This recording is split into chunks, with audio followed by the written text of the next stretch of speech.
చెప్పండి అమ్మా, ఏమైంది? బాగా ఫీవర్ సార్, విపరీతమైన ఒళ్ళు నొప్పి. ఏజ్ ఎంతమ్మా మీకు? సార్ చెప్పలేను సార్. అయ్యో, అంత సిగ్గుపడతావేందమ్మా? మీ వయసే కదా అడిగినాను. ఒక 26 వేసుకోండి సార్. నేను రాసుకోవడం కదమ్మా, మీ ఏజ్ ఎంతో చెప్పండి. ఎందుకు అంత సిగ్గుపడుతున్నారు? అది ఏజ్ 26 సార్. ఏందమ్మా 26 అని చెప్పుకున్నానికి అంత సిగ్గుపడతాను? భలే ఉన్నావు నువ్వు. సరే, మందులు రాసిస్తాను. కాకపోతే ఈ మందులు చాలా పవర్ఫుల్, ముసలి వాళ్ళు అయితే తట్టుకోలేరు. అంత పవర్ఫుల్లా? అయితే 35 వేసుకొని డోస్ తగ్గించండి సార్. సర్లే, ఇప్పుడు డోస్ తగ్గిస్తాను. కానీ ఈ డోస్ కూడా 40 ఏళ్ళ లోపల తట్టుకుంటారు, వయసు అయిపోయిన వాళ్ళు తట్టుకోలేరు. ఇప్పుడన్నా కరెక్ట్ చెప్పు, 35 కదా నీకు? ఎందుకు సార్ అంత పవర్ఫుల్ మందులు?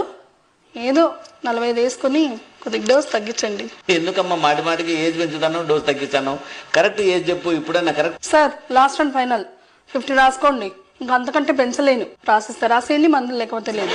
ఏందమ్మా 50 ఏళ్ళ 26 అని చెప్పి బేరం మొదలు పెడుతుంది. భలే ఉన్నావు. వయసు రాయకండి.